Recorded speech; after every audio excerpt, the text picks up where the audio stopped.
Business report, and colleges could face consequences if students are unable to repay their student loans. Oh boy, and more Americans are looking for summer travel destinations that are literally off the beaten path. All right, Channel 3's Jane King is live at the New York Stock Exchange with those stories and more. Good morning, Jane.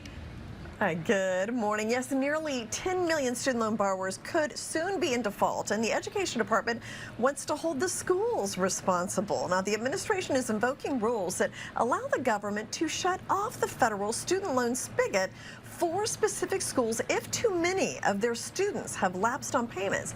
Losing eligibility for federal aid is a potentially devastating blow to a school's ability to attract students. Well, Skype is no more as Microsoft is retiring the once popular video calling service. Shutting down Skype will help Microsoft focus on its Teams service. Now, Skype first launched in 2003, and when Microsoft bought it in 2011 for $8.5 billion, the service had about 150 million monthly users, but then the popularity of Zoom surged during the pandemic, and Skype fell in popularity, and the decline was partly because Skype's technology was not suited for the smartphone era.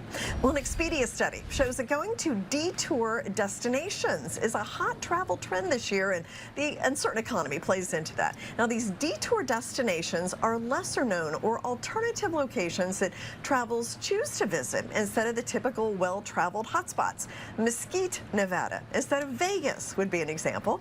Now, despite the dollar factor, some people just like these detour destinations or smaller towns, like the ambience and fewer crowds. Okay, the S&P 500 snapped its longest winning streak in 20 years as tariff uncertainty weighed on the markets. We've also got that Federal Reserve meeting, which gets underway today. So ahead of that, the markets are lower. Dow pointing down about 300 at the moment.